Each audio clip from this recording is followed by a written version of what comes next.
And the reason as to why they're doing it is because they extract all of the gold, and they are basically the entry point for the extracted Sudanese gold to enter the global marketplace by way of Dubai, then to Switzerland, then to, I don't know, wherever people purchase gold.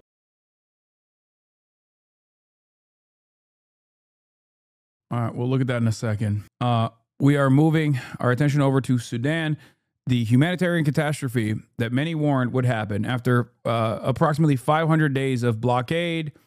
The RSF, Rapid Support Forces, overtook the remaining Security Council in this major city, and from what I understand, the bloodshed was so significant that you can see the blood stains from the satellite. For those of you who don't know, of course, the United Arab Emirates, I've talked about this already, but the United Arab Emirates is the primary partner of the Rapid Support Forces and is largely responsible for the metric ton of violence. And the reason as to why they're doing it is because they extract all of the gold, and they are basically the entry point for the extracted Sudanese gold to enter the global marketplace by way of Dubai, then to Switzerland, then to, I don't know, wherever people purchase gold. Yeah. Reminder that a very senior Biden official told a journalist in April 2024 that the entire U.S. policy on Sudan was about keeping the Emiratis on side with Israel and on side against Iran. I remember being in a room last April with a very senior member of the U.S. administration in D.C., and he said to me, Joshua, you have made a category error. You think Sudan is in Africa. Sudan is not in Africa, my friend. Sudan is in the Gulf. When we go see the Emiratis, what number on our to-do list do you think Sudan is? It is not on our to-do list. What we have to do is keep the Emiratis on side with Israel and on side against Iran. The concessions that the Biden administration gave to the Gulf nation states and still failed spectacularly were so insane. I cannot believe how unimaginably incompetent and pro-Israel these delusional losers were. Like, the very fact that this charlatan, Donald Trump, and his stupid, mentally stunted son-in-law have been able to actually communicate the language that these Gulf oilers understand far better than these Yale graduates that spent their entire lives working for the American State Department with a clear, grand design for the region is mind-boggling. Okay, this doesn't mean that Jared Kushner and Donald Trump are brilliant. Okay, I'm not saying that at all. But the very fact that they can just speak the language of the Gulf regional actors and regional leaders and just basically create these like pay-for-play schemes where these guys will be much more amicable to them, as opposed to Joe Biden and Anthony Blinken, is nutty. It is crazy that the financial incentive of corrupt autocrats is a better motivator to end, at least for the time being, some of the worst impacts of this unlimited bloodshed that Israel has enacted than the Joe Biden administration ever did. Just remember that. And yes, British arms are being used by the RSF as well. And so have Israeli arms, by the way. But now that the ethnic cleansing campaigns have reached yet another major city, all of a sudden, like clockwork, you see a bunch of Democratic politicians and even some Republicans, I believe the Senate Foreign Affairs Committee, come out to be like, well, we really got to punish the RSF. Okay, it's not just about punishing the RSF, however. You have to punish the United Arab Emirates. Will you punish the United Arab Emirates? I don't think so. The UAE is the primary entry point. The UAE is the primary entry point for the Sudanese gold that is stolen and extracted to enter the global marketplace. And in exchange for said gold, they offer weapons. And on top of that, they offer some political cover. Are all the countries in the Abraham Accords just enabling? Yes. What's interesting is that Sudan is always cynically used by Israel defenders in whataboutism fashion, but it's Israel's biggest critics in Congress who also speak most passionately and regularly about Sudan, Ilhan and now Rashida. Where are the Israel defenders in Congress? I am horrified at the RSF's mass civilians in Al-Fashir, Sudan. We must do everything in our power to stop this, including cutting off all weapon sales to the United Arab Emirates, who are arming and funding this ethnic cleansing. Good luck getting Donald Trump to speak on this. He loves the Gulf. Yeah. Ilhan Omar, who wants to hold UAE accountable to pressure them to rein in the support of Sudanese militias. Surely Israel and AIPAC, they were so sincerely concerned about the Sudanese people. Sudan is facing the world's worst humanitarian crisis, and tens of thousands of dead, 12 million displaced. The images of RSF seizing Al-Fashir are horrific. The UAE and other arms dealers to the RSF and RSF-aligned militias must be held accountable. Every single person that constantly chirped and used the plight of the Sudanese as a simple talking point or a simple distraction away from America's direct involvement in Gaza are now noticeably quiet.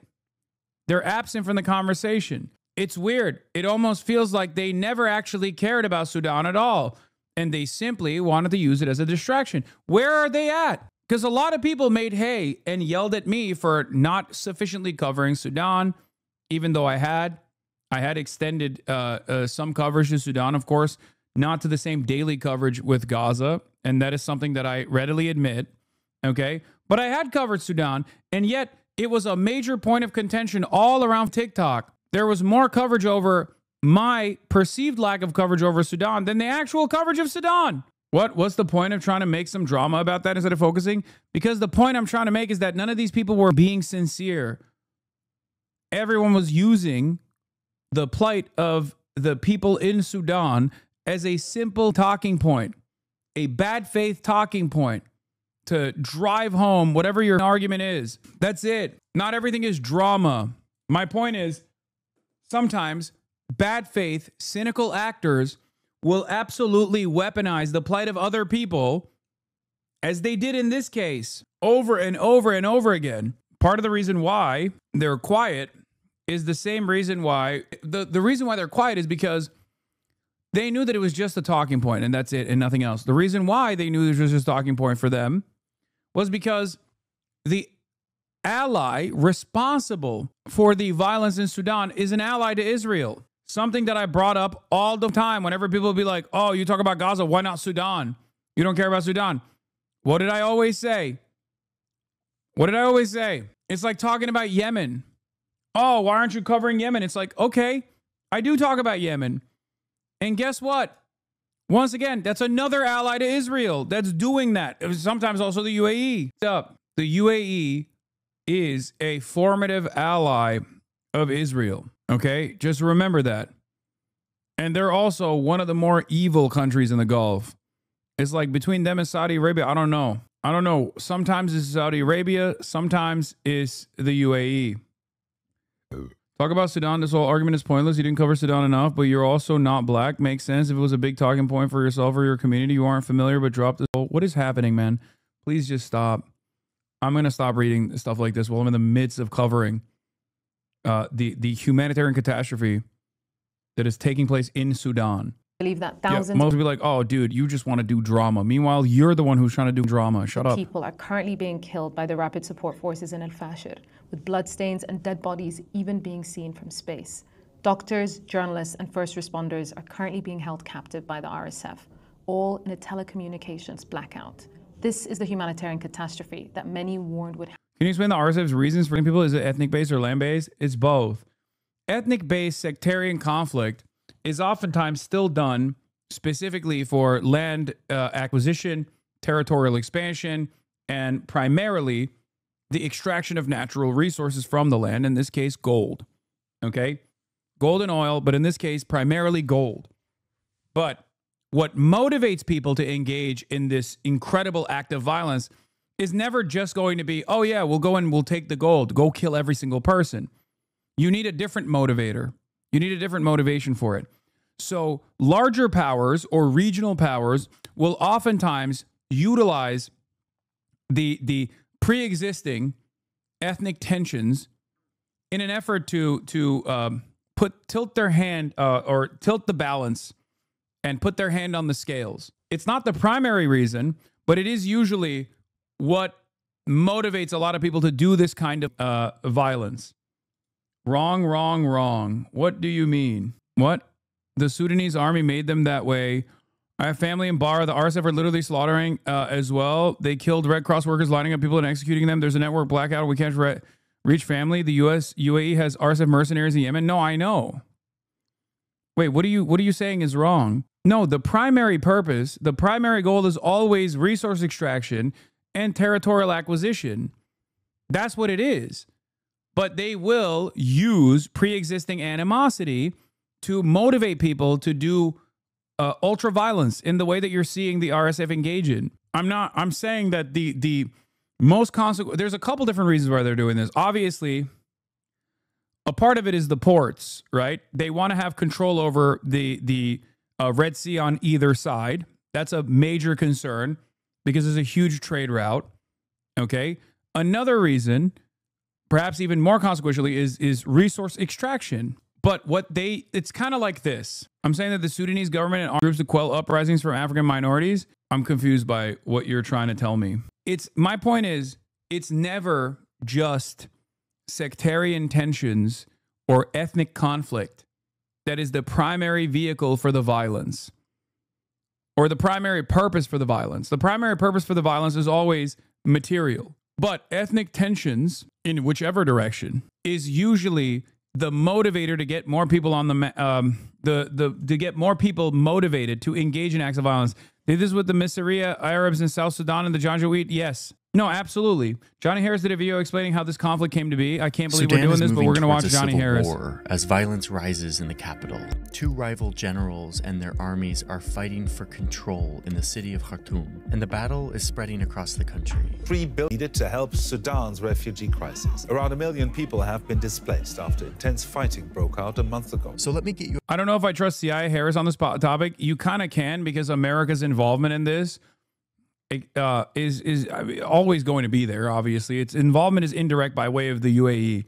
And their adversaries are also playing a formative role in one side of the conflict, Russia. But it's one of the few like regional conflicts where the American involvement is not so direct that they can take a hardline position. Against the people that are destroying the Sudanese population. That's precisely the reason why I don't know if it was no shot. They're going to eat your ass for this. What do you mean? The American government is called what the RSF is doing in Sudan. That doesn't mean that America's on the right side or has no interest in this conflict whatsoever. But it goes to show, like, there is always going to be an indirect level of involvement. But if you're confused by why so many politicians are coming out to say, like, what the RSF is doing is ethnic cleansing, they need to stop doing this. The reason why they're saying that, as opposed to saying it in Israel, for example, is because of the indirect involvement that they have, where they can just like burn it. There is no major lobby, for example, that's like shutting them up. All right, we'll do Cogito. Cogito is only a year old, this as video opposed to the is Johnny Harris one that's 2 years old. Support. Once the home of 6 million people, now a constant barrage of artillery and airstrikes punctuate daily life. At least 3 million people have fled the city. Khartoum has become a ghost town. Even on Google Earth, you can see what were once busy, car-filled streets are now empty. Yeah, for the record, there is nothing that happens on this planet that America has no involvement in, okay? Nothing. You look hard enough at any conflict that's happening around the world, of course the global hegemonic superpower is going to have some degree of involvement in.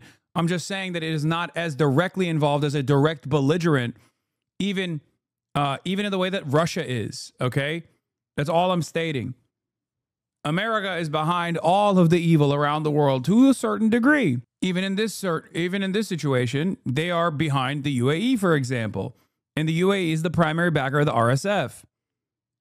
So, of course, America still has an indirect involvement, just like with Saudi Arabia and the UAE, which the RSF forces actually contributed to in the civil war in Yemen.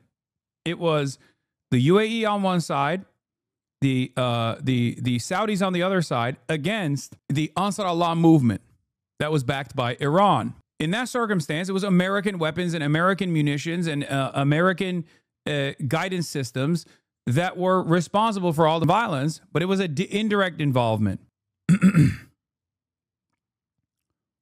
But it's not as direct as our involvement in Israel. War broke out in the capital on the 15th of April 2023 between the Sudanese Okay, facts. America has no involvement with Sentinel Island. There you go. Armed Forces, or SAF, commanded by General Abdel Fattah al-Burhan, and the paramilitary group known as the Rapid Support Forces, or RSF, commanded by General Mohammed Hamdan Dagalo, widely known as Hemeti. This power struggle has caused the world's largest humanitarian catastrophe. International observers are sounding the alarm for 8.6 million people have been forced from their homes. 2 million have fled the country, many to neighbouring Chad and Egypt. This is the largest displaced population in the world. 25 million people, including 14 million children, are in need of immediate humanitarian aid. 18 million are facing severe hunger, the equivalent of the entire population of the Netherlands. 755,000 people are in famine conditions, meaning Sudan has now passed Gaza as the worst famine on earth. 2.5 million people are set to starve by September. The strange thing is that all this started out as an inspiring story of success. In 2019, a massive, peaceful, democratic revolution ousted former Sudanese dictator Omar al-Bashir after 30 years of repressive rule. Sudanese men and women went into the streets and demanded their rights and won. Then, two generals smothered Sudan's democratic revolution and have now turned on each other. A civil war has broken out in Sudan. Famine is looming, it is underway in Darfur, all while the international community turns a blind eye or is directly profiting from the conflict. Sudan is collapsing, and here's why. 30 years of iron-fisted rule under Omar al-Bashir ended today. Sudan is home to about 48 million people and around 500 different ethnic groups. It is 97% Sunni Muslim and Arabic is the main language. About 70% of the population are Sudanese Arabs, with significant minorities like Fur, Zaghawa and Masalit people. Sudan's history is thousands of years long, but we'll be starting in 1899 when this area was conquered by the British Empire, who then ruled Sudan as a colony until 1956. After independence, this new, massive Sudan faced huge challenges. The colonial borders the British drew forced very different peoples into one state. There was a divide between the country's wealthier Arab Muslim north and the less developed non-Arab Christian or animist south, which caused decades of civil wars, ending with Sudan splitting into two states when South Sudan broke off in 2011. In 1989, the military officer Omar al-Bashir seized power in a coup. Backed by the Sudanese armed forces, he ruled for the next 30 years. Since independence, Arab elites and military men in the Nile River Valley have dominated the Sudan. This is key. One of the many reasons why there's so much conflict. Okay, controlling the Sudanese ports.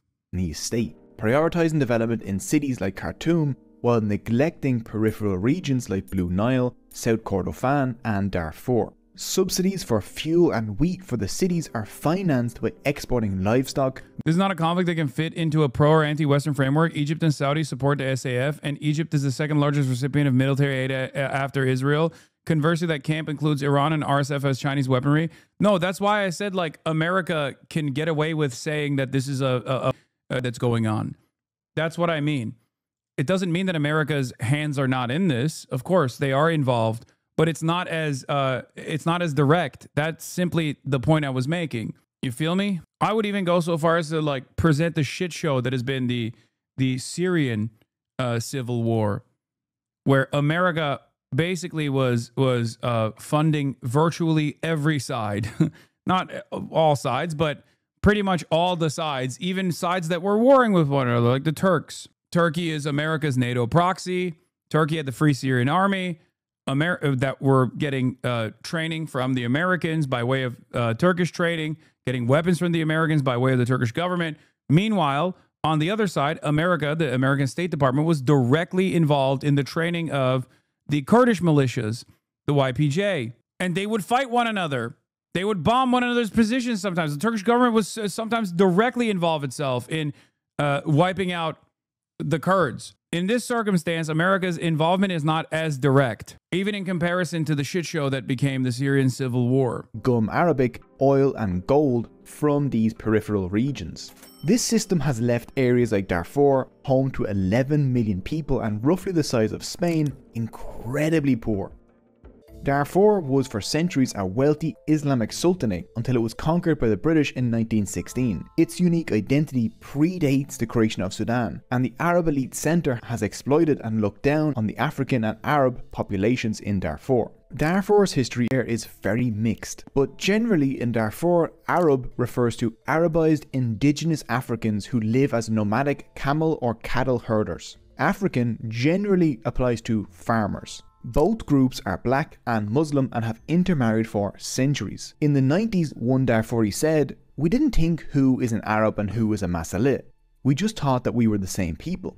From the 80s onward, drought and desertification in Chad and Darfur forced nomadic Arabs to seek new water and grazing areas, causing conflict with settled farmers. Both sides correctly felt that the state was neglecting them. In 2001, Zagawa, Fur and Masalit rebel groups, unhappy with Bashir's rule and Darfur's neglect, launched a rebellion. By 2003, they were seizing towns and humiliating the Sudanese army, who were already busy fighting another civil war in the south. Omar al-Bashir's regime needed Darfur's resources. The rebels mostly recruited from the non-Arab population of Darfur, so al-Bashir targeted those groups with extreme violence.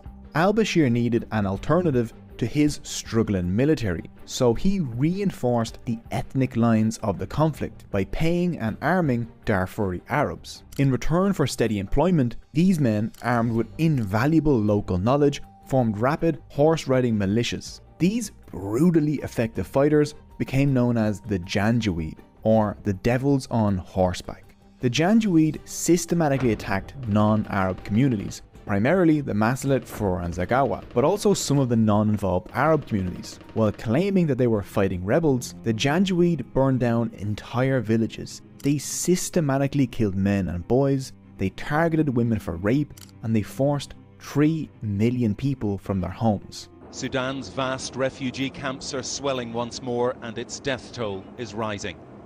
Many ended up in camps for internally displaced persons or IDPs, around cities such as Nyala, El Fasher and El Janina. By 2007, al-Bashir and the Janjaweed killed at least 300,000 people. In 2009, al-Bashir was indicted by the International Criminal Court for genocide in Darfur, but neither he nor the Janjaweed ever faced punishment for their crimes. After decades of repressive rule, al-Bashir needed to coup-proof his regime. The Sudanese armed forces had overthrown the government 3 times since 1956. To avoid this fate, he built a paramilitary to counterbalance the SAF. In 2013, he consolidated the Janjaweed militias into a single force under his direct control called the Rapid Support Forces. This new, highly mobile force could rapidly deploy to suppress any resistance to al-Bashir. Since 2013, the RSF has continued the Janjaweed's crimes in Darfur, destroying hundreds of villages with impunity. Hemeti is an Arab from Darfur, and he fought in the Darfur conflict and rose up to become a senior Janjaweed leader. He displayed exceptional loyalty to al-Bashir, who made him the leader of the RSF. The RSF crushed any resistance to an increasingly hated al-Bashir so efficiently that al-Bashir called Hemeti my protector. Hemeti had larger ambitions though. Sudan is the 3rd largest producer of gold in Africa, the world's most gold-rich continent. At the same time, Sudan remains one of the poorest countries in the world because the gold mined by the hard work of the Sudanese people has never enriched the Sudanese people, but it did enrich Hemeti. In November of 2017, Hemeti's RSF seized the Jebel Emir gold mines in Darfur from anti-al-Bashir rebels. Hemeti now controlled gold mines worth billions of dollars. 99% of Sudan's gold is exported to the United Arab Emirates or UAE, who refine it and then sell it on the international market, making the Emirates and Hemeti filthy rich. The Al Gunade company run by Hemeti's family has become a vast conglomerate covering gold, transport and construction. But the UAE and Hemedti's relationship went well beyond just gold. In 2015, the UAE struck a deal with Hemedti to send RSF soldiers to fight in the Saudi Emirati war on the Houthis in Yemen. The RSF mercenaries were paid $13,000 for each 6 months of fighting. A Sudanese doctor working overtime might earn about $500 a month. For impoverished Darfuris, fighting in the RSF became one of the only reliable sources of income. By 2017, there were as many as 40,000 RSF troops in Yemen. 20 to 40% of them were between the ages of 14 and 17 years old. This was a great deal for everyone. The UAE and the Saudis got to kill Yemenis without actually fighting, Hemedti got rich, and impoverished Darfuri 16-year-olds died fighting equally young Yemenis. The Saudi and the United Arab Emirates' ongoing war on Yemen has killed about 400,000 people. No, they weren't aligned with the Houthis. No, they were fighting against the Houthis at the direction of the UAE. By late 2018, Hemedti was one of the richest men in Africa. He had built up an independent, battle-hardened military force of over 100,000. Yeah, you'll see here. It'll describe it. And 10,000 armed trucks alongside alliances in the rich Gulf states. This wasn't just a paramilitary anymore. It was a private army and business empire. A state within a state, and Hemedti had built his power base just in time. During an economic crisis in 2018, al-Bashir cut wheat and fuel subsidies, which tripled food prices. In December 2018, protests sprang up around the country demanding food security for all citizens. It quickly turned into a nationwide uprising against al-Bashir's 30 long years of repressive rule. The whole country is Darfur became a slogan repeated over and over again in protests across Sudan, a show of solidarity for Darfur, whose suffering had been ignored for decades. This revolution was being led by groups called resistance committees, grassroots, civilian-led groups that organised neighbourhoods to wage civil disobedience campaigns against the government. Dozens of protesters were gunned down by the state, but thousands of young women and men in the resistance committees kept making their demands. The resignation of al-Bashir, the end of military rule, a transition to democratic civilian government, and the prosecution of war criminals, including al-Bashir. On the 6th of April 2019, the protesters gathered outside the military headquarters and presidential palace in Khartoum to build a protest encampment. Images of the protester Allah Salah leading chants went viral. Trade unions and resistance committees brought the country to a standstill. The noose was tightening around Bashir. Joined with the military in a coup, and on the 11th of April 2019, the military placed al-Bashir under house arrest, ending 3 decades of his rule. The Sudanese revolution was a sudden success story. A democratic movement by the people ousted one of the world's worst dictators. The problem was that the military took over. The new government would be a transitional military council led by General Abdel Fattah al-Burhan, who took over as de facto head of state, with Hemedti as his deputy. The protesters refused to leave the streets. They demanded the RSF be dissolved, the army go back to the barracks, and the government be handed over to civilians. For the military and the RSF, this threatened their power and business interests. Al-Bashir was disposable, but the system wasn't. Al-Burhan and Hemedti began to crack down on the protests. In the early morning on the 3rd of June 2019, the RSF entered the protest encampment in Khartoum, surrounding the sleeping protesters. What was planned as a night of culture and conversation became one of bloodshed and terror. Chaos has broken out at the sit-in. I'm told that earlier rapid support forces and paramilitary group, now part of the armed forces, fired live ammunition up, beat them severely. These people, we don't know if they were the RSF or not, entered Nile Street to try and clear the barricades. They fired live ammunition and there were loads of casualties. I saw 5 dead in front of me and transferred no less than 30 to hospital. Chad said this is slowly happening in Pakistan as well. Yes. They unleashed a massacre. They burned people alive in tents and murdered and raped their way through the campsite. At least 130 protesters were killed, bringing the peaceful sit-in to a brutal end after 58 days. Eyewitnesses said the RSF fighters yelled, "You used to chant the whole country is Darfur, now we have brought Darfur to you." The democratic movement did not give in though. They remained in the streets.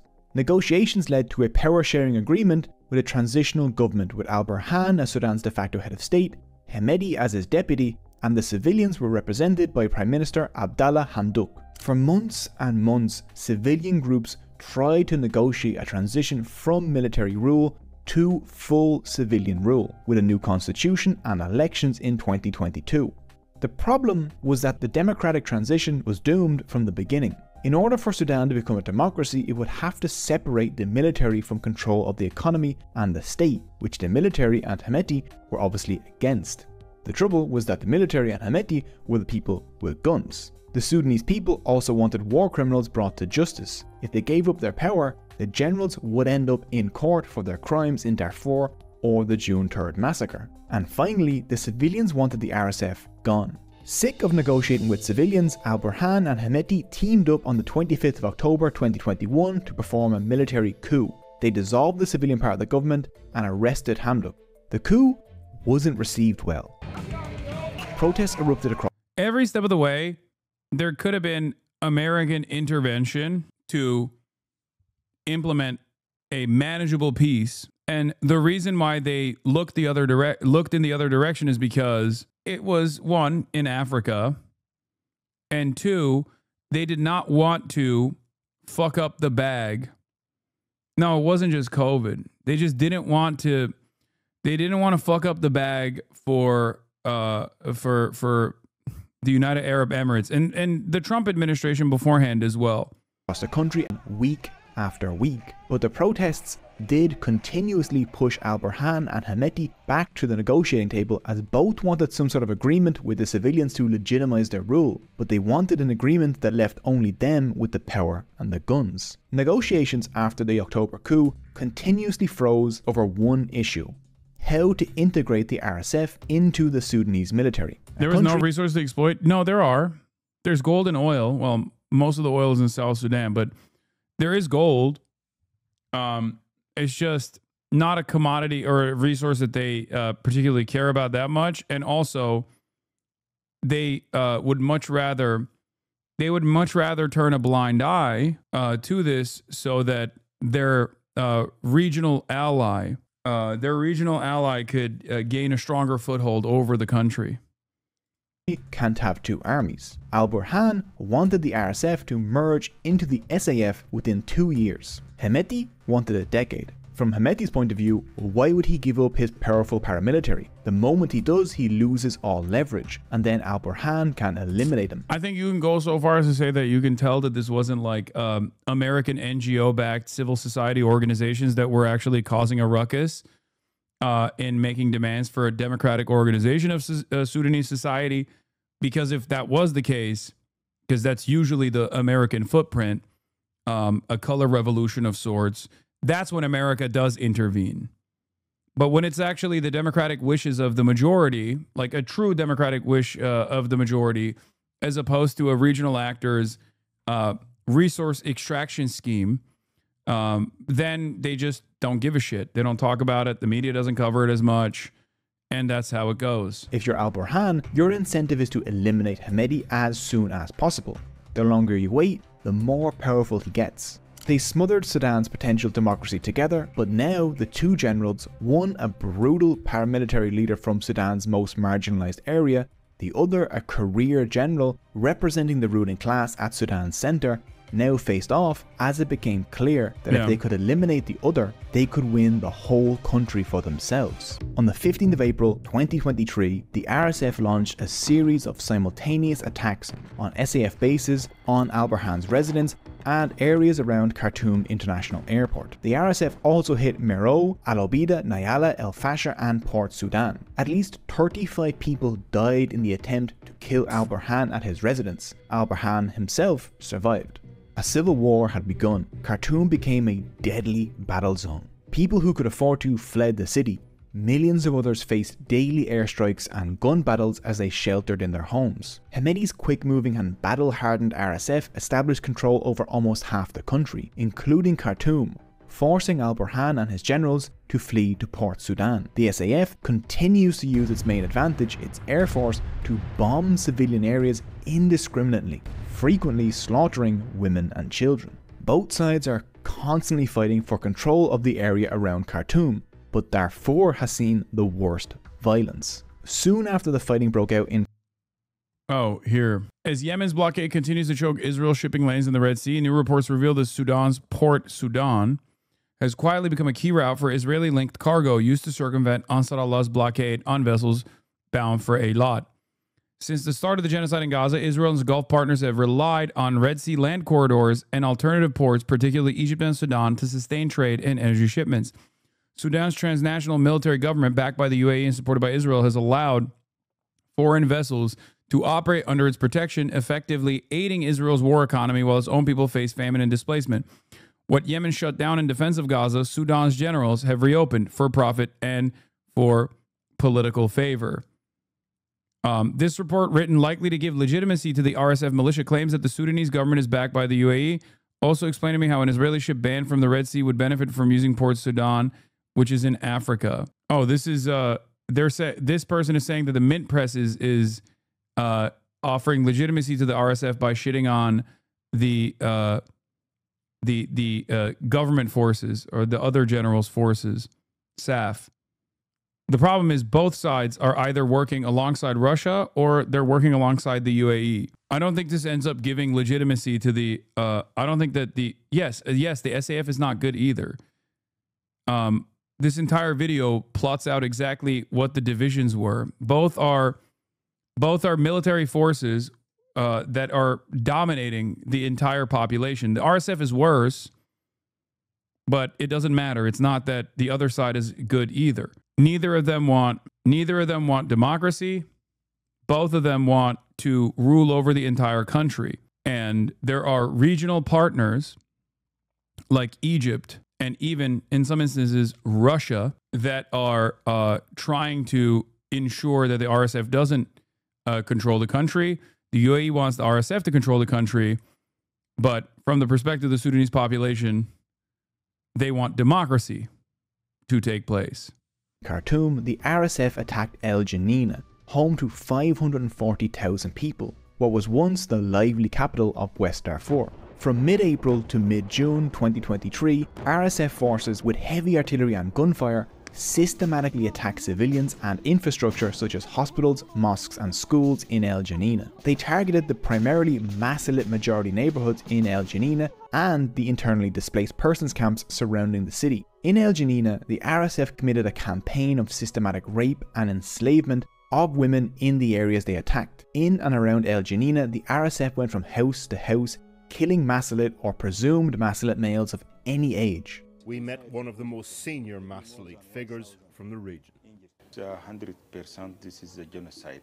For the record, the reason why I said that ethnic conflict or sectarian tensions are not the primary responsibility here, but simply a galvanizing factor for the forces is for this reason. Because the violence itself can be easily read as sectarian infighting, like a sectarian tension, the Masalit getting ruthlessly slaughtered by I guess more Islamist RSF forces that are backed by the UAE.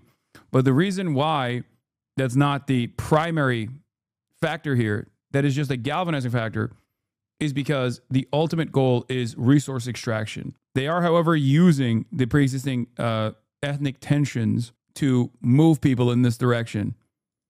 Can you put your hand Yes, up? they're using ethnic and tribal divisions they're exploiting ethnic and tribal divisions to do unlimited violence. If either your father or your brother is either dead or missing. The siege of El Janina and the massacre killed between 10 and 15,000 people and created 370,000 refugees. You can see the destruction yourself on Google Earth. The Sudanese armed forces did next to nothing to protect El Janina and its civilians. On the 14th of June, Kamas Abakar, the Masalit governor of West Darfur, was sheltering in a UNICEF compound. In an interview with Al Hadat TV,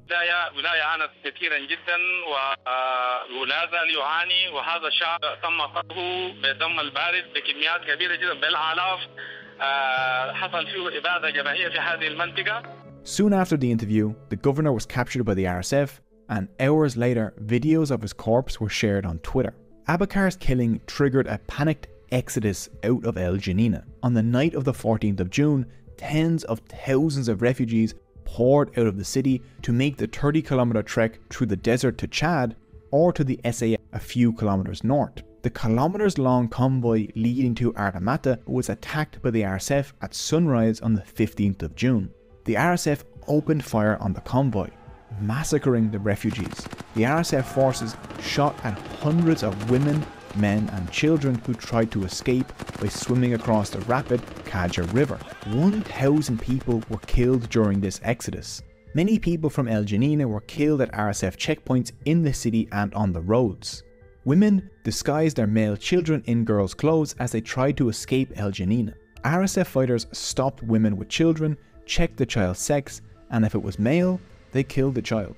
By the 27th of July, 179,000 new refugees arrived in Adre, a poor border town in Chad. 600,000 Sudanese people are now living as refugees in Chad with little hope of returning home. The RSF are the Janjaweed relabeled. They avoided justice and the international community allowed them to flourish. Now they have 20 more years of experience and upgraded weaponry and are committing genocide again. The RSF has conquered the capital of all 5 Darfur states with the exception... Sorry, I want to clarify a previous statement. I misspoke when I said the Islamist forces. The RSF is a secular Arab nationalist, or at least they present themselves as a secular Arab nationalist force rather than an Islamist force. Exception of Al-Fasher, a city that now stands alone. Its population has ballooned to 1.8 million people, as it houses over 1 million displaced Darfuris. Al-Fasher has been under siege by the RSF since April 2024. The RSF has blocked all roads leading to Al-Fasher. No one is coming to their aid, and the city is being starved to death. Both the RSF and the SAF block aid access to each other's territory. The Sudanese armed forces ordered international aid organisations and the UN not to deliver aid over the Chad border into RSF territory, and the organisations are obeying that order, which means that those under attack in Darfur are alone. In December 2023, the RSF captured Gezira State, Sudan's breadbasket that produces nearly half of the country's wheat. In that state alone, the RSF has looted supplies that could feed millions. Now, 18 million Sudanese are facing acute food insecurity. If the situation does not change, 2.5 million people could die by the end of September. Access in Sudan is so limited that we have no idea how many people have actually died in this war so far. The UN reports that about 14,790 people have died, but we know that around 15,000 people died in El Janina alone. Some experts believe that 150,000 people may already be dead. The Sudanese have been left to fend for themselves in the world's worst humanitarian crisis. This is also another one of the reasons why it's like more difficult to cover what's going on.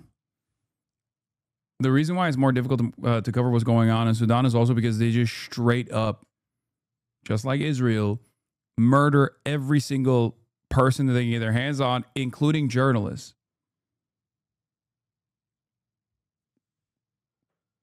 So the amount of information that you can get out of Sudan is also very limited. To fight this crisis, Sudanese youth established emergency response rooms, or ERRs, across the country. Born from the resistance committees that led the 2019 revolution, ERR volunteers have evacuated tens of thousands from conflict zones, provided clean water and medicine, and kept the few hospitals still running stocked with fuel and supplies. They maintain water and communication infrastructure and run community kitchens that feed millions. But now, over a year into the war, it's getting harder with no aid coming in. And they're doing all this while both sides of the conflict are targeting them. You stayed here throughout the war. Were you not afraid? No, I'm not afraid. Afraid of what? Afraid of being killed? Man will kill, will die once. No twice, once. These emergency response rooms have been keeping Sudan alive by not only saving people, but by keeping the social fabric of Sudan from tearing apart. One ERR volunteer said, "Everybody should be able to eat and not feel shame. We, as Sudanese, are still helping each other. We survive together." The Rapid Support Forces have been winning on almost every front throughout the war, until January 2024, when Iranian-made armed drones helped the SAF halt the progress of the Rapid Support Forces. Iran wants an ally in Africa and on the Red Sea, and has found one in Al Burhan. The drones help pinpoint artillery strikes, which forces the RSF to flee from many areas and allowed the army to deploy forces on the ground. This has Arab nationalism is led by Nasserites and socialists which fought the UAE. RSF are not Arab nationalists. That's why I said they bill themselves as a secular Arab nationalist movement, but they're not. And they do have Islamists amongst their ranks. It's not a normal. There, I don't know how to describe it. It's not like a Ba'ath Party style situation either. It's just, it is simply one paramilitary group fighting against the previous military junta while also destroying all other civilian population groups. But they're not like they're not engaging in a pan-Arabic nationalist movement.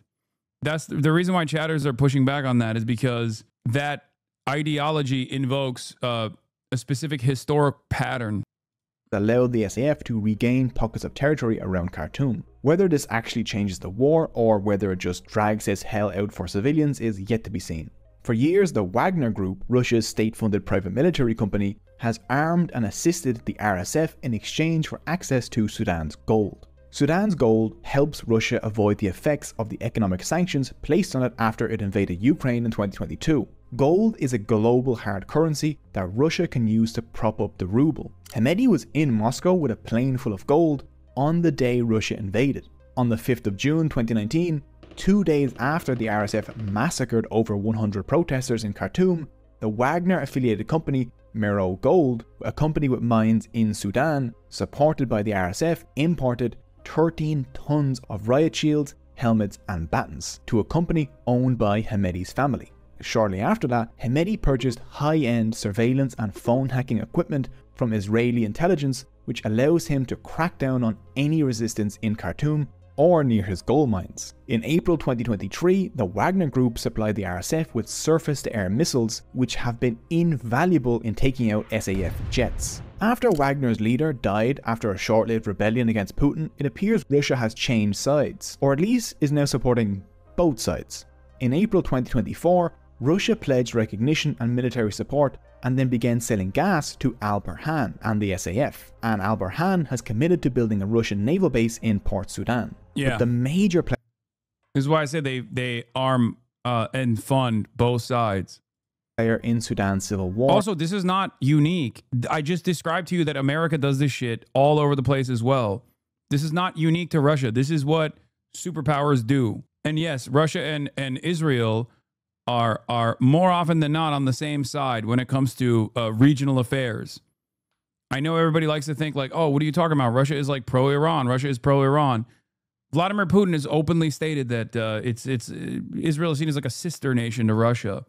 It's the third most commonly spoken language in Israel after Hebrew and English is Russian. Israel is also a way for Russian oligarchs to freely enter the global marketplace, because a lot of Russian oligarchs also have Israeli passports as well. Is the United Arab Emirates, who have been using their vast wealth to influence regional politics. The UAE is a rich petrostate and key American ally in the region alongside Saudi Arabia and Egypt, and it hosts about 5,000 American military. That's also a good example, yes. China literally does this in Myanmar, 100%.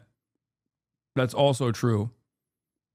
The difference, of course, is that that's its own border, not to justify it, but they will sometimes offer logistical support in the interest of stability in a regional partner with the military junta, and then they will also sometimes support the paramilitary formations that are fighting against the military junta. Yeah, you can do this all you want. It's just the truth. Personnel.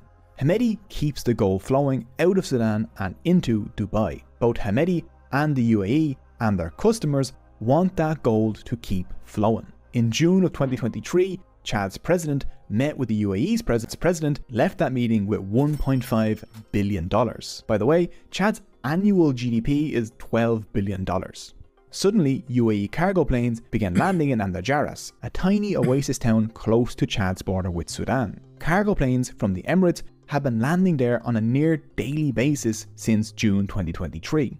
When the records of these flights were publicly leaked, the UAE said that they had just built a 50-bed hospital there to help with the Sudanese refugee crisis, a crisis that's happening 300 kilometers to the south. The UAE called this a new milestone in the UAE's bright record of giving. What was it giving? Well, it wasn't aid. Locals have stated that the hospital is treating wounded RSF fighters. Weapons are flown into this airstrip and then are driven to Zarug, the main RSF base in North Darfur. Hemeti's fighters UAE was giving Emirates-supplied weapons to the RSF anti-tank missiles to target army bases in Khartoum. In February of 2024, a leaked document confirmed that 100 RSF soldiers were flown to the UAE for training on drones and tanks. The UAE, due to its support and arming of the RSF, is complicit in the genocide in Darfur, and any of its allies such as Saudi Arabia and the US who continue to support it are also complicit.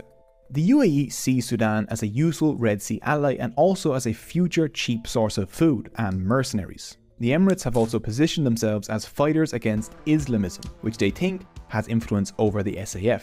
During the 2011 Arab Spring, the fear of Islamism became a useful tool for Middle Eastern dictators as a way to brutally put down protests against their rule. Sure, they weren't killing democratic protesters, they were fighting Islamists. Promises to fight Islamists have for decades been used to gain Western military aid and immunity for human rights violations. Abdullahi Haleki from Refugees International said, "The UAE has worked more than any other country to stifle the emergence of democracy in the region."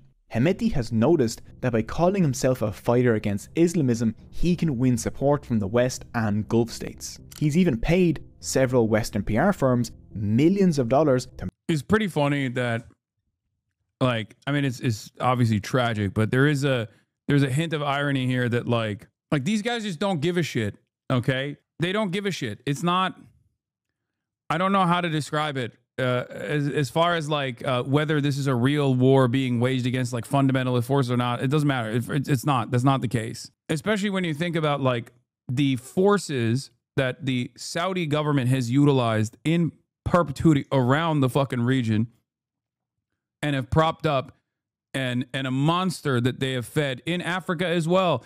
Where do you think Al-Qaeda comes from? Like, what was Osama bin Laden doing? He was doing this shit, but in other neighboring African nations. On the Islamist front, the UAE Interior Ministry called the SAF a front for the Muslim Brotherhood as recently as yesterday. Only reason this has any staying powers of the previous al-Bashir regime was the only other Salafist regime besides Saudi Arabia. They use that to claim that the current military is dominated by Salafists.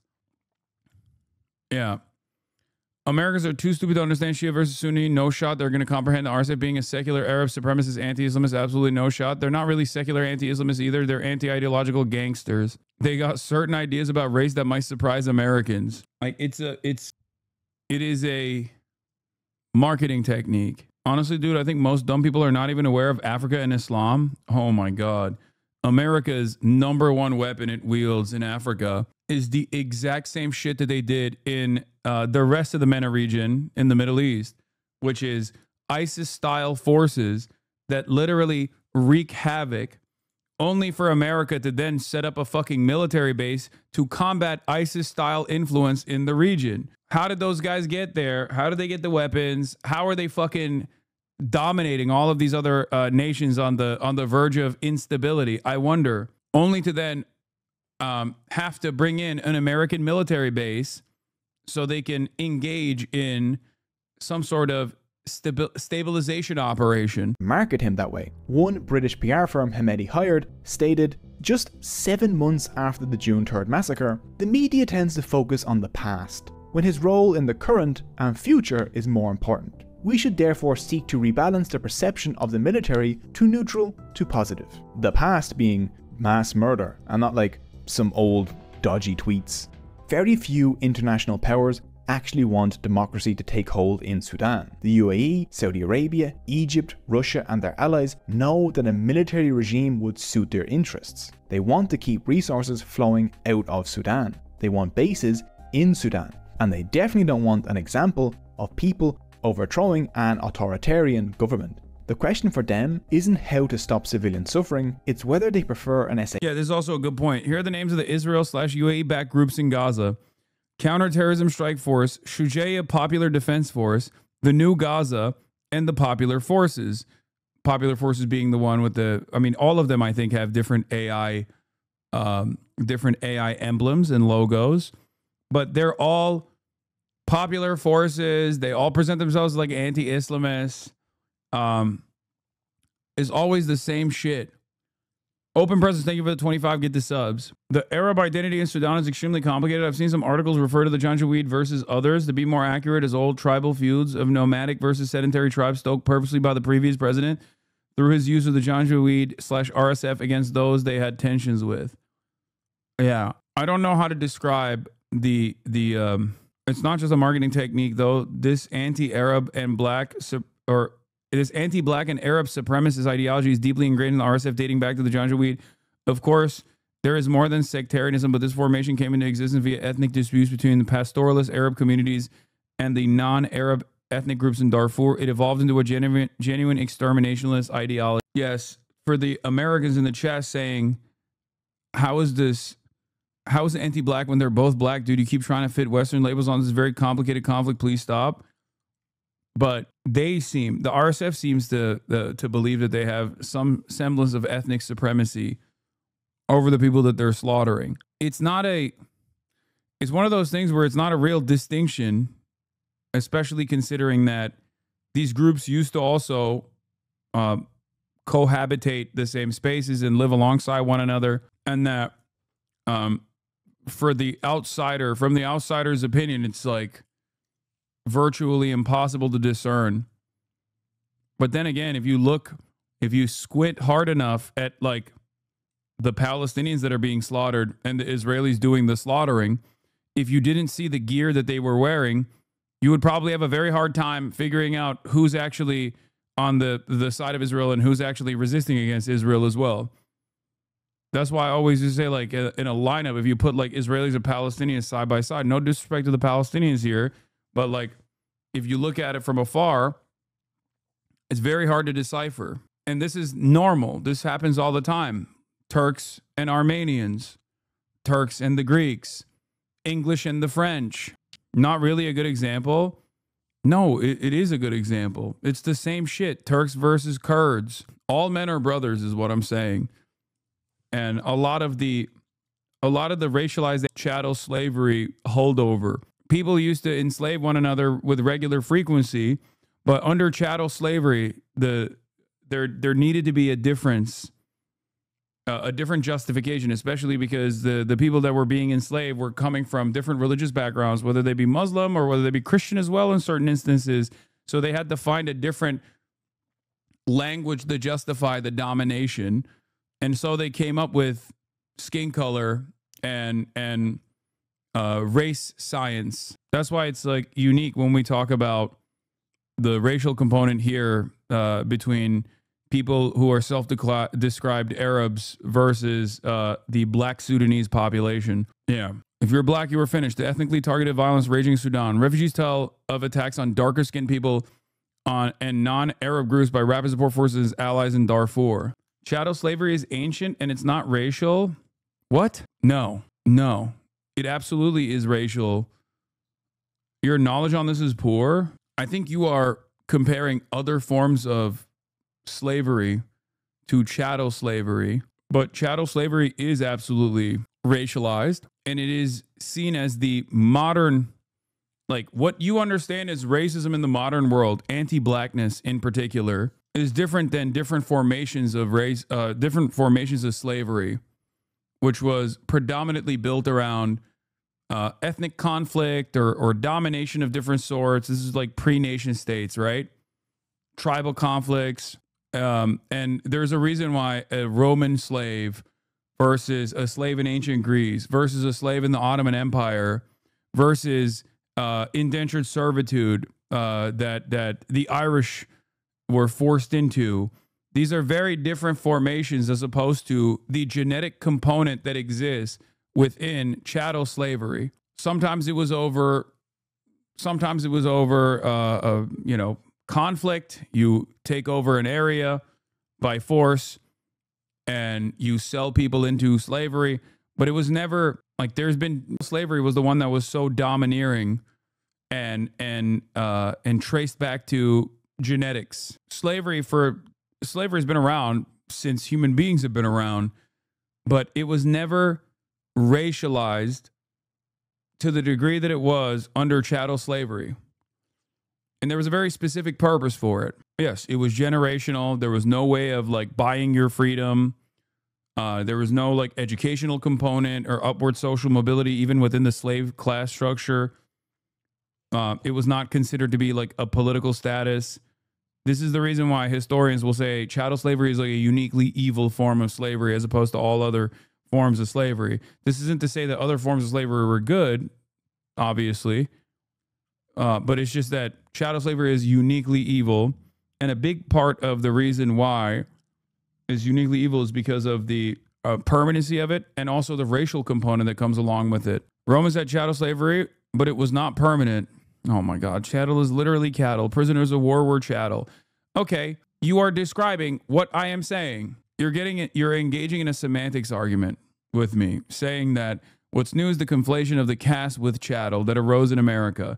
This is a semantics argument that you're engaging in, where you're saying that the caste system applied to chattel slavery was unique. But when I say chattel slavery, everybody understands I'm talking about the transatlantic slave trade, like the enslavement of Africans. Okay, that's what most people understand. And the racialized component that I'm talking about came along with that so that there was a justification for the permanence of this slave structure and the forced reproduction of people that were treated as, once again, cattle with no way out. You understand the distinction between the Roman version of slavery, and you're saying that Roman version of slavery was also chattel slavery, even though you understand that the main point I was making wasn't even about chattel slavery. I'm using that as the common understanding that every single person has in terms of chattel slavery. Okay, and it is a modern version. The word slave is also super racist against Slavs. You are saying it's new. What's new is the combo of caste and chattel. Yes, but you're using it wrong. Oh my God. The reason why I was also bringing up the pseudoscientific construct of race in the way that we understand it, blackness in the way that we understand it, and race realism or race science that was, debunked, was in an effort to justify the permanence of the enslavement of African peoples by way of their race. I think this is the point you made, but the racialization of slavery in the West actually began after the import of African slaves. It was used as a justification for the enslavement of an entire population as a way to get around the requirements that you could not enslave a Christian. Yes, that is what I said. And that chatter knows I'm right, but he had to be annoying and try to engage me in a semantics argument. It's like saying barbarin is a hateful terminology deployed against Germanic tribes or some shit. You know what I mean? How dare you use the ancient slur barbaric? Anyway. AF or an RSF military dictatorship. The war has devastated Sudan. The imperative now is to stop the fighting, deliver much needed aid and medicine, and end the ethnic cleansing in Darfur. Millions are starving. Millions have lost their homes. The RSF is carrying out a genocide. The SAF is indiscriminately bombing civilians from the air, while trying to maintain al-Bashir's old regime. Hemeti is the creation of decades of policies of Sudan's rulers in Khartoum. He has weaponized the marginalization and impoverishment of Darfur and placed it right at the center of Sudan's future. This is a war waged by two generals, a ruling class, and foreign powers against civilians in order to control the country's wealth.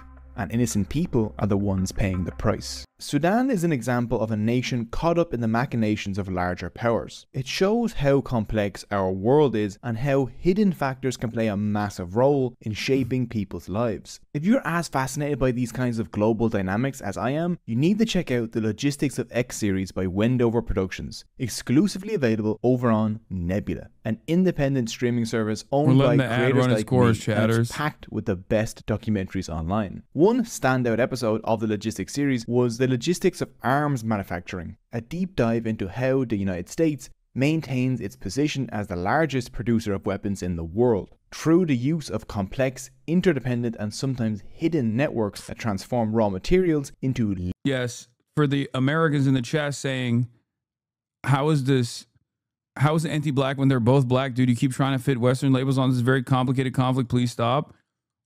But the RSF seems to believe that they have some semblance of ethnic supremacy over the people that they're slaughtering. It's one of those things where it's not a real distinction, especially considering that these groups used to also cohabitate the same spaces and live alongside one another, and that from the outsider's opinion, it's like virtually impossible to discern. But then again, if you squint hard enough at like the Palestinians that are being slaughtered and the Israelis doing the slaughtering, if you didn't see the gear that they were wearing, you would probably have a very hard time figuring out who's actually on the side of Israel and who's actually resisting against Israel as well. That's why I always just say, like, in a lineup, if you put like Israelis and Palestinians side by side, no disrespect to the Palestinians here, but like if you look at it from afar, it's very hard to decipher. And this is normal. This happens all the time. Turks and Armenians, Turks and the Greeks, English and the French. Not really a good example. No, it is a good example. It's the same shit. Turks versus Kurds. All men are brothers is what I'm saying. And a lot of the racialized chattel slavery holdover. People used to enslave one another with regular frequency, but under chattel slavery, there needed to be a difference, a different justification, especially because the people that were being enslaved were coming from different religious backgrounds, whether they be Muslim or whether they be Christian as well in certain instances. So they had to find a different language to justify the domination. And so they came up with skin color and race science. That's why it's like unique when we talk about the racial component here between people who are self-described Arabs versus the black Sudanese population. Yeah. If you're black, you were finished. The ethnically targeted violence raging in Sudan. Refugees tell of attacks on darker skinned people and non-Arab groups by rapid support forces allies in Darfur. Chattel slavery is ancient and it's not racial. What? No. It absolutely is racial. Your knowledge on this is poor. I think you are comparing other forms of slavery to chattel slavery, but chattel slavery is absolutely racialized, and it is seen as the modern, like what you understand as racism in the modern world, anti-blackness in particular, is different than different formations of race, different formations of slavery, which was predominantly built around ethnic conflict or domination of different sorts. This is like pre-nation states, right? Tribal conflicts. And there's a reason why a Roman slave versus a slave in ancient Greece versus a slave in the Ottoman Empire versus indentured servitude that the Irish were forced into. These are very different formations as opposed to the genetic component that exists within chattel slavery. Sometimes it was over conflict. You take over an area by force and you sell people into slavery, but it was never like slavery was the one that was so domineering and traced back to genetics. Slavery has been around since human beings have been around, but it was never racialized to the degree that it was under chattel slavery. And there was a very specific purpose for it. Yes, it was generational. There was no way of like buying your freedom. There was no like educational component or upward social mobility, even within the slave class structure. It was not considered to be like a political status. This is the reason why historians will say chattel slavery is like a uniquely evil form of slavery as opposed to all other forms of slavery. This isn't to say that other forms of slavery were good, obviously, but it's just that chattel slavery is uniquely evil. And a big part of the reason why it's uniquely evil is because of the permanency of it and also the racial component that comes along with it. Romans had chattel slavery, but it was not permanent. Oh my God. Chattel is literally cattle. Prisoners of war were chattel. Okay. You are describing what I am saying. You're engaging in a semantics argument with me, saying that what's new is the conflation of the caste with chattel that arose in America.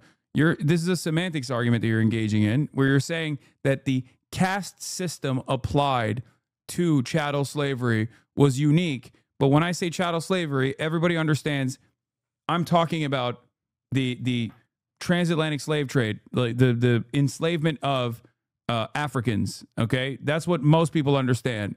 And the racialized component that I'm talking about came along with that so that there was a justification for the permanence of this slave structure and the forced reproduction of people that were treated as, once again, cattle with no way out. You understand the distinction between the Roman version of slavery, and you're saying that Roman version of slavery was also chattel slavery, even though you understand that the main point I was making wasn't even about chattel slavery. I'm using that as the common understanding that every single person has in terms of chattel slavery. Okay. And it is a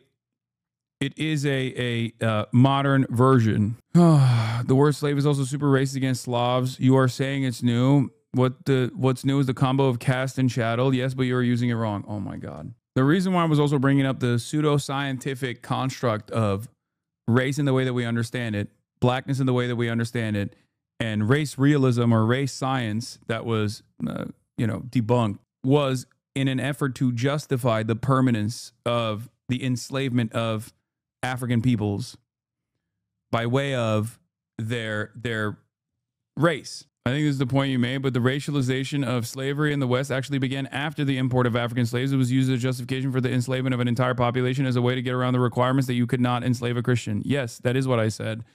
And that chatter knows I'm right, but he had to be annoying and try to engage me in a semantics argument. It's like saying barbarin is a hateful terminology deployed against Germanic tribes or some shit. You know what I mean? How dare you use the ancient slur barbaric? Anyway. AF or an RSF military dictatorship. The war has devastated Sudan. The imperative now is to stop the fighting, deliver much needed aid and medicine, and end the ethnic cleansing in Darfur. Millions are starving. Millions have lost their homes. The RSF is carrying out a genocide. The SAF is indiscriminately bombing civilians from the air, while trying to maintain al-Bashir's old regime. Hemeti is the creation of decades of policies of Sudan's rulers in Khartoum. He has weaponized the marginalization and impoverishment of Darfur and placed it right at the center of Sudan's future. This is a war waged by two generals, a ruling class, and foreign powers against civilians in order to control the country's wealth. And innocent people are the ones paying the price. Sudan is an example of a nation caught up in the machinations of larger powers. It shows how complex our world is and how hidden factors can play a massive role in shaping people's lives. If you're as fascinated by these kinds of global dynamics as I am, you need to check out the Logistics of X series by Wendover Productions, exclusively available over on Nebula, an independent streaming service owned by creators like me, and it's packed with the best documentaries online. One standout episode of the Logistics series was the Logistics of Arms Manufacturing, a deep dive into how the United States maintains its position as the largest producer of weapons in the world through the use of complex, interdependent and sometimes hidden networks that transform raw materials into. The series also covers. Anyway, all of the regional actors are backing one force over the other, or both at the same time, to different degrees. Russia being a regional, I guess if you want to call it a regional actor, one that arms and funds both sides. All right. America and Britain send UAE arms to curry favor and win big contracts, while the UAE funnels arms to the brutal RSF in return for Sudan's gold. Despite the treaty obligations, Western nations continue to send arms to the UAE, which in turn gives some of them to the genocidal RSF to commit atrocities in Sudan.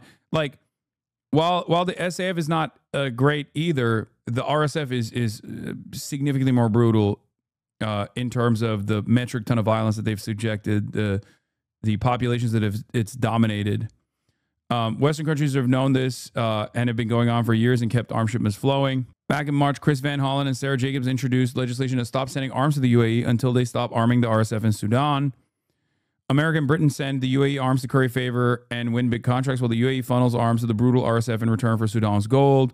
As evidence of the UAE backing the RSF mounts, remember that the top Biden aide who helped absolve the UAE of any wrongdoing went on to work for a firm with close leadership to the UAE. Brett McGurk, former U.S. National Security Council official for the Middle East under Biden, and the key figure in reviewing the administration's stance on UAE's alleged arms support to Sudan's rapid support forces, has now joined a financial firm operating in the UAE. Recently, McGurk met with Tahnoun bin Zayed as a part of the firm's delegation to explore partnership with tech and AI. Notably, just days before leaving the White House, McGurk officially denied UAE involvement in arming the RSF in a letter to Congress. Here was Akbar Shahid Ahmed's reporting. Only the United Arab Emirates, known to be RSF sponsor, could apply pressure to bring about a pause in fighting in Sudan and prevent a genocide. The sense in DC, including inside the admin, is that Biden advisor Brett McGurk is shielding the UAE. This was on June 4th, 2024. Incredible stuff. This guy's incredibly stupid. Beyond this, he's been posting about Islamism all day, just a stupid racist chud family. Sudan is facing the world's worst humanitarian crisis and a genocide, tens of thousands of dead, 12 million displaced Islamists. We don't want them here. We don't want them there or here. To Ilhan Omar, by the way, 100 years ago, people were saying the same thing about Italians. That's the funniest. That's such a funny response because it's like, there are lots of dumb tweets, but this one takes the cake. It's just because the response to this is like, no, we do want Islamists here, which, by the way, depending on what you think that word means, is very funny. Or maybe he means, yeah, Italians were also a blight in the same way that Islamism has been. Italianists, we don't want them here or there. Oh.